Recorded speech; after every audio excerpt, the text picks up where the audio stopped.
Baik, Assalamualaikum dan selamat sejahtera. Untuk hari ini kita akan bincangkan dahulu latihan. So, latihan yang saya bagi hari itu adalah 1.1b. Kita tengok pada soalan 1.1b. Soalan 1a. Jadual berikut menunjukkan nilai-nilai dua pemulih ubah X dan Y. Jadi, diminta tentukan sama ada Y berubah secara langsung dengan X atau X kuasa 3. Kemudian tuliskan hubungan tersebut dalam bentuk ubahan. Jadi,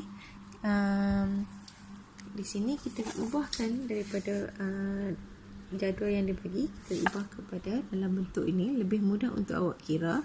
So, kita buat jadi Y dan X. Kemudian kita akan cari Y per dengan X itu nilainya berapa.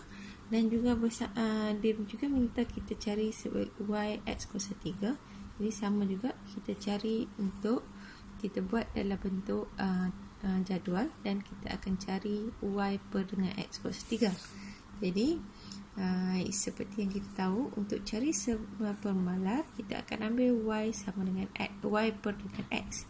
Jadi kita bahagikan ke setiap satu ini dan dapat nilai di sini, dan juga setiap satu sebelah sini juga kita akan bahagi Y bahagi dengan X kuasa 3 untuk dapat sebelah sini. Jadi bila kita dah bahagikan Y sama dengan Y per dengan X untuk setiap data yang kita ada, maka kita akan dapat Y per X itu untuk setiap satu ni adalah 2.5. Manakala untuk Y X kuasa 3, so bila kita bahagi kita dapat nilai begini.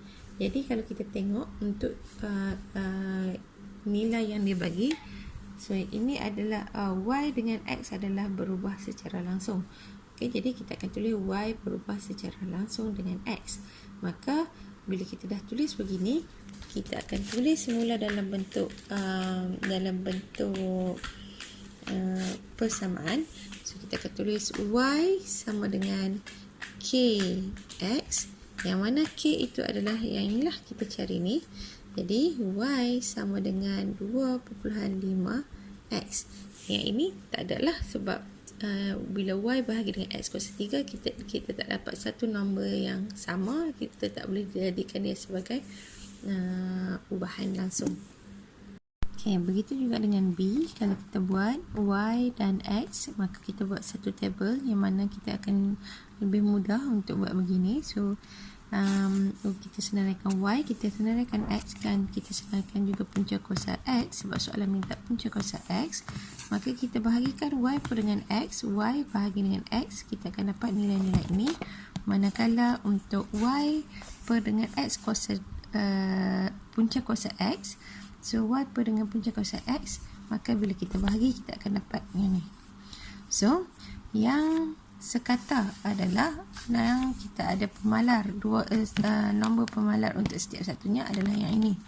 Jadi kita akan tulis Y berubah secara langsung dengan punca kuasa X, yang mana Y sama dengan K punca kuasa X, dan Y sama dengan K kita dah dapat 0.3, kita gantikan di sini.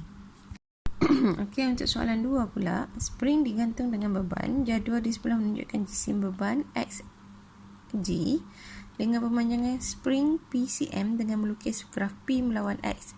Tentukan sama ada P berubah secara langsung dengan X atau tidak.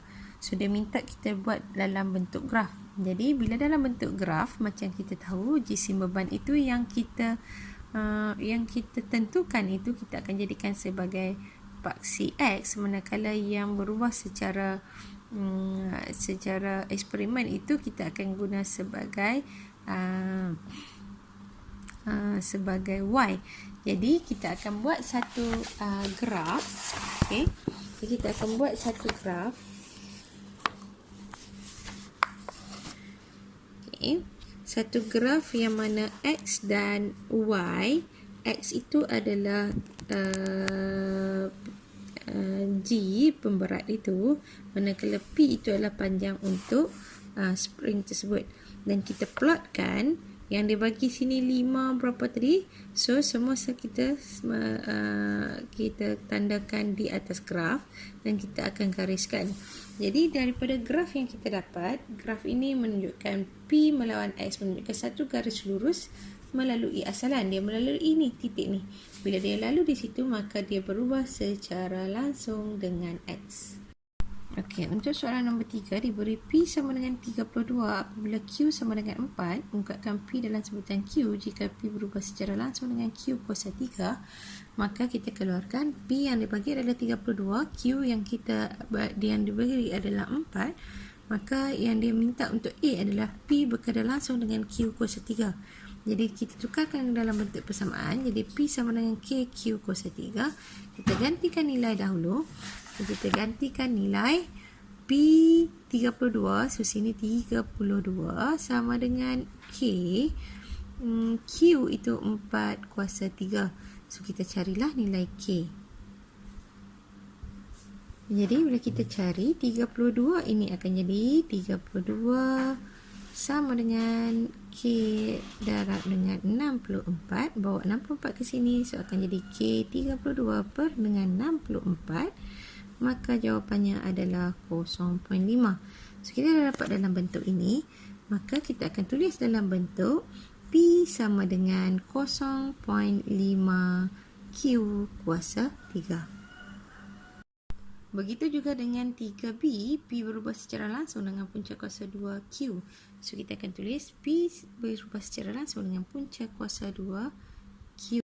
Jadi bila kita dah gantikan P berubah secara langsung dengan punca kuasa Q, kita gantikan dalam bentuk persamaan dan kita gantikan nilai yang dia bagi.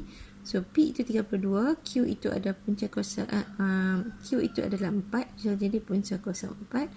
Maka yang ini jadi 2. Jadi 3 nak cari K sama dengan 32 bahagi dengan 2, maka kita dapat K itu 16. Maka kita tulis balik persamaan, kita akan jadi P sama dengan 16 punca kuasa Q. Baik, untuk soalan nombor 4 juga sama. Gaji RMX yang diperoleh seorang pekerja berubah secara langsung dengan jumlah masa bekerja T jam. Diberi bahawa seorang pekerja telah menerima gaji sebanyak RM112 selepas bekerja selama 14 jam. Tuliskan persamaan yang menghubungkan T dengan X dengan T. So dia kata di sini apa yang berubah secara langsung, gajinya berubah secara langsung dengan masa.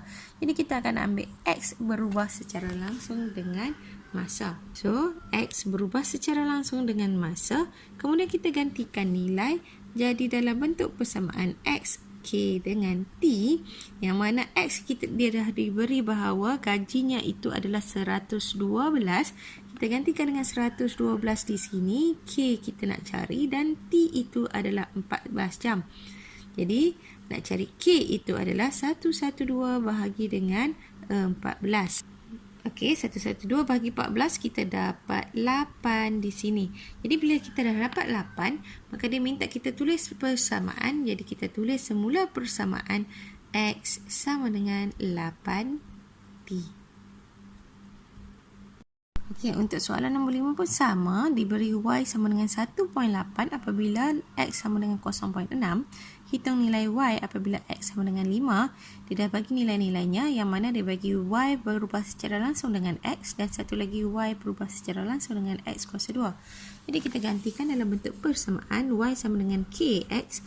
Maka gantikan nilai yang dibagi 1.8 di Y dan juga X itu 0.6. So nak cari K 1.8 bahagi. Kenapa bahagi? Yang ini darab bawa ke sini jadi bahagi. Sama dengan 3. Jadi Y sama dengan 3X. Ini kita tulis balik persamaan. Pastikan tulis semula persamaan. So Y sama dengan 3X. So maka untuk Y berubah secara langsung dengan X kuasa 2, maka kita akan tulis Y sama dengan K X kuasa 2, dan Y kita ganti nilai, X kita ganti nilai, dan kita cari nilai K 1.8 bahagi dengan 0.6 kuasa 2, maka kita dapat 5 di sini. Maka Y itu adalah equals to, Y itu sama dengan 5X. Soalannya seterusnya, hitung nilai Y apabila X sama dengan 5. So kita dah dapat yang ini tadi, y sama dengan 3x untuk yang berubah secara langsung dengan x, yang berubah secara langsung dengan x kuasa 2, kita dapat y sama dengan 5x. Kita gantikan nilai x yang dibagi 5, so kita cari y. So bila kita gantikan, kita letakkan dalam kurungan, maka 3 darab 5 dapat 15. Untuk y sama dengan 5x itu kita ganti juga 5 darab 5, maka dapat 25. Okey, baik. Seterusnya soalan nombor 6 diberi S berubah secara langsung dengan T kuasa 1/3 jika S sama dengan 1/2 apabila T sama dengan 27. Hitung nilai S apabila T sama dengan 64 dan B T apabila S sama dengan 0.28. Jadi kita cari dahulu persamaannya. S berkadar langsung dengan T 1/3 punca jadi yang ini 1/3 ini kita carikan dalam bentuk persamaan. S sama dengan KT kuasa 1/3. So 1/2 kita gantikan nilai yang dia bagi dalam S dan T, yang T adalah 27. Jadi bila kita buat pengiraan, kita akan jadi 27 kuasa 1/3. Make sure awak letak dalam kurungan ini, kerana kita tengok ya, bila kita tak letak, yang ini jawapannya 3 kan, 27 kuasa 1/3, atau dalam kata lain 27 1/3 ini adalah punca kuasa 3. Kalau awak tak letak kurungan, kita tengok di sini, bila kita tak letak kurungan, kita akan jadi 9. Dah salah sebab dia kuasakan dengan 1, kemudian dia per dengan 3. 27/3 dapat 9.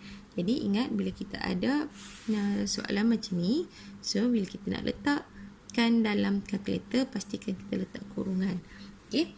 Jadi di sini tadi 1/2 sama dengan K3. Jadi nak cari K, 1/2 bahagi dengan 3. So okey, lepas kita cari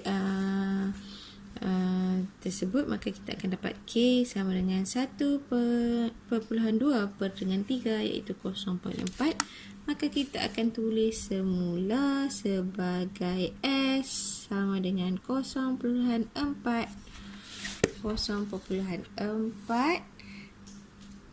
T. Dan kita nak cari nilai apabila T sama dengan 64, kita akan jadi S sama dengan 0.4 darab dengan 64. So, darab dengan 64 itu akan dapat 25.6. So, S itu adalah 25.6. Maka dapatlah jawapan untuk A dan B itu kita nak cari bila S itu adalah 0.8. Jadi 0.28 sama dengan 0.4 T. Maka nak cari T itu, T sama dengan 0.28 bahagi dengan 0.4. So 0.28 bahagi dengan 0.4, maka kita dapat 2. So nilai T itu adalah 2.